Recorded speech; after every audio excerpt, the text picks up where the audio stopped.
Scooby Doo, Life's a Mystery. The era is in the modern day. There are 4 teenagers in their late teens attending Crystal Cove High School. Fred is a football jock who aspires to be more than just a football player but is hounded by his mother to become one. His father, on the other hand, believes he should be allowed to be whatever he aspires to be. Fred is interested in old and new detective shows and always sees himself as a star detective but doesn't have any legitimate skills on being a detective. He must juggle his pressured high school football career and the want of becoming a detective. There is nothing genetically wrong with him. Major internal conflict. High expectations to be something he doesn't want to be. Daphne is a rich, popular girl who is going out with Fred. She is a mean girl at Crystal Cove. Both her mother and grandmother is abusive verbally towards her, always critiquing her figure. This is why Daphne bullies girls like Velma, who is considered to be ugly by the impossible beauty standards put in place by her mother and grandmother.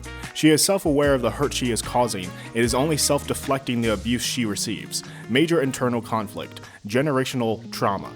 Velma is a nerdy girl who is interested in mysteries and solving puzzles. She struggles with her body image since she is chubby. She tends to overthink and is stricken with anxiety from time to time. However, she is currently working on herself to suppress her anxiety, including on getting fit. Major internal conflict, body image, and anxiety. Shaggy comes from an abusive household with a bipolar mother who he doesn't abandon regardless of the abuse. He is a good kid but barely goes to high school and deals with his stress by smoking weed. He doesn't get into trouble as much as his mother thinks. He is shamed by his mother for smoking weed. His father left when he was a kid. Shaggy is very much a passive, sweet guy who seeks to hang out with people and have friends to escape his abusive household. Major internal conflict. Abusive, broken home. First episode. Defense. Opens with a high school football game with Crystal Cove facing another school. The commentators at the game announce the star quarterback being Fred Jones and his stats. Fred is playing remarkably. His mother is in the stands cheering excessively and making a scene. Fred is embarrassed and seems irritated about it.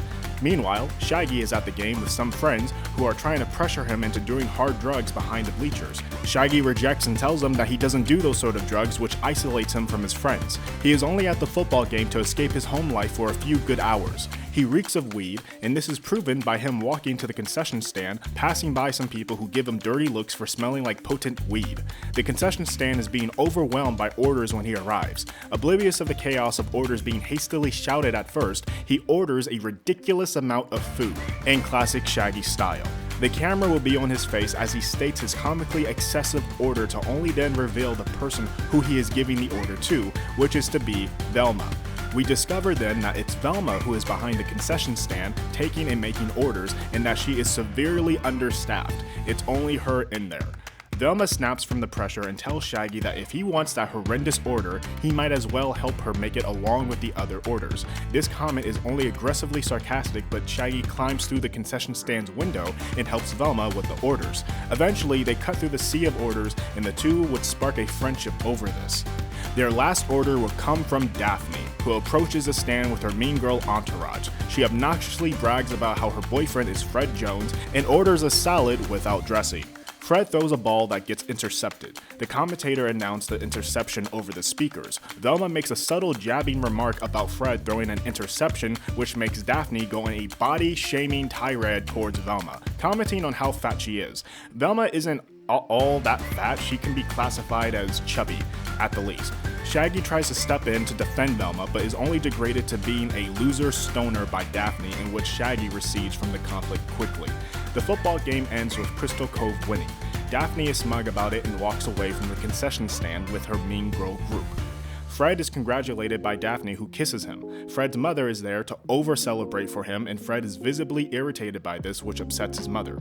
Fred, Daphne, and his mother goes to a pizza place to celebrate his win. Fred's father is said to be working late again, but he is texting Fred about the new episode of a detective show that they both enjoy, because Fred has a good relationship with his hard-working, blue-collar father. Velma and Shaggy are cleaning up the concession stand and about to close it for the night. Shaggy tries to apologize for not sticking up for Velma stronger than he did, but Velma is okay with it. The stadium is emptying, but an ambulance and police cars pull up to the stadium.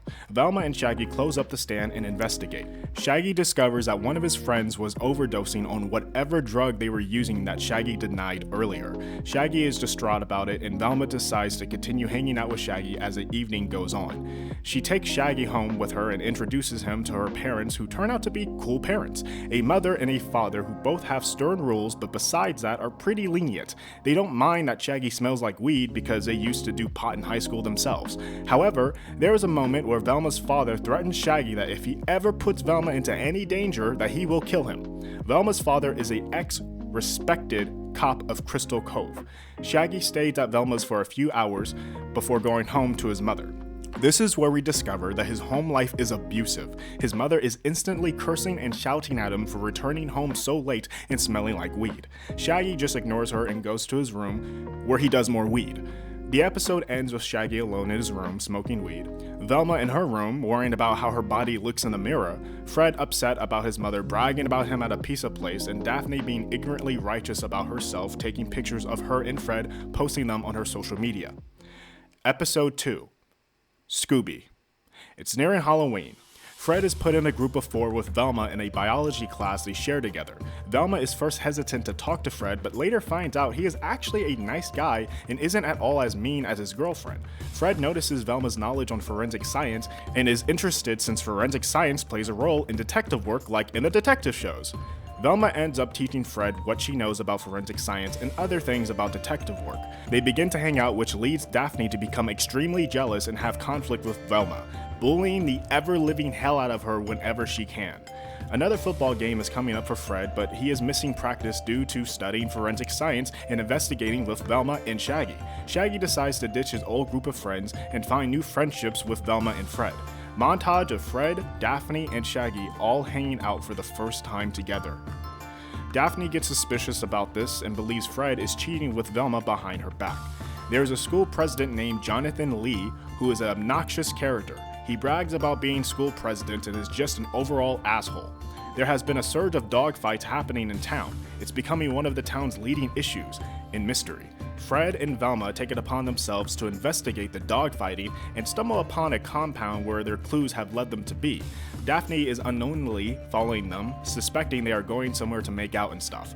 It's Halloween, so the dogfighting event will have its attendees wearing masks. Shaggy, who later catches up to the dogfighting compound because he wants to help with Velma and Fred with their investigation, enters in a different area than Velma and Fred. He finds a brown dog with black spots locked up in a cage. Above his cage states his name, Scooby. The dog is set up to be in the dogfighting tournament later. It looks absolutely terrified.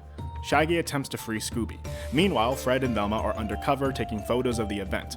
They discover the guy with the ghoul mask is the orchestrator of the dogfights, but they don't know who he is since his face is masked. However, Velma has a big guess to who he is. Velma calls the police while Daphne then confronts Fred and Velma. She berates Fred on how he is cheating on her with Velma. She calls Velma all sorts of names. This will call attention to the 3. Shaggy finally frees Scooby but alerts the dogfighting staff and they chase after Shaggy. The usual Scooby Doo hijinks happen where all the members of the team escape from bad guys in goofy ways. Velma drops her glasses to eventually retrieve them. Daphne is pushed into a pen with a vicious dog. Before she is mauled, Velma saves her by pulling her up out of the pen. Shaggy is classically holding Scooby as they are running around trying to escape the compound. Fred takes it upon himself to stop the leader in charge of the event by throwing something blunt at him with his football skills. This stops the dogfight leader. And Fred is kind of happy about this because he's stopping the bad guy just like how the detectives in his shows stop the bad guys. The police show up and detain everyone, including Velma, Daphne, Fred, Shaggy, and the dogfighting leader. Scooby is detained by the police and put back in a cage. The 5 are questioned. Velma's parents show up first. Velma is immediately put out of her cuffs since her father, who is a ex-respected cop of Crystal Cove, arrives. I've never been detained before, so apologies if I'm ignorant to the processing. This allows Velma to yank off the mask of the dogfighting leader, who is discovered to be the school president, Jonathan Lee. Daphne and Fred's parents arrive and begin to lecture them. Velma's parents, as proud as they are, still lecture Velma. All of the lecturing parents are silenced when a loud smack echoes through the station. Shaggy is slapped by his mother, who made a silent entrance. The other parents look at her in shock. She then proceeds to repeatedly hit Shaggy and insult him until she is restrained by an officer. Shaggy storms out of the station. Velma chases after him. Fred then follows and Daphne follows suit. The four all end up somewhere at a park near the police station. They have a friendly heart-to-heart moment. Daphne apologizes to Velma and Shaggy for what she said back at the concession stand in episode 1. She then apologizes to Fred for having her suspicions that he was cheating with Velma. She thanks Velma for saving her from the dog pen. Velma, Fred, and Daphne try to comfort Shaggy. Scooby then runs up to Shaggy after escaping the police station somehow. This ultimately cheers Shaggy up to see Scooby free. The five all officially become friends, and Fred jokes on starting his own detective team with them. The end. I'm not a professional writer, but I wanted to write this because I just felt like I needed to write this. I hope you guys liked it.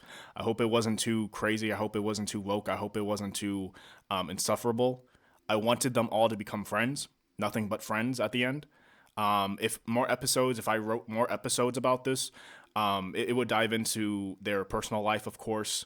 The next episode, I was actually thinking of making some sort of mystery that involves an actual killer within the cosmetic industry. And that would involve Daphne and her personal issues as she's going through with her mother and her grandmother, with how she is expected to look perfect and all that stuff. And then, the next episode after that, it would involve something with, the next character, like Velma with her body image or something. And, so I wanted to do it like that. Also, the art style that I would prefer my version of Scooby Doo to be in would, weirdly enough, be in the Velma art style. I don't like the Velma show, but the art style I have no issue with. So I just wanted to make this. I hope it wasn't too bad. I hope some of you guys didn't think it was too woke. I'm not trying to be woke at all with this. I'm not trying to be a parody with this. I'm not trying to be political with this. I think the closest thing I came to being political is like the whole body image, but I don't even think that's political at all. I think that's just a social problem we have to work out. When it comes to women and body image, also men and body image. People don't really think about men and how we think about our bodies and stuff. So everyone's body image, mostly in general. So anyways, though, I hope you guys like that. I hope it wasn't too much. I hope it wasn't too pretentious. I just wanted them to be friends at the end. I didn't want a weird relationship between all of them. I didn't want one person of the group mooching and crushing on two of the people of the group. It made no sense. So yeah. Hope you guys liked it. And also, this is called Scooby Doo Life's a Mystery. So there you go.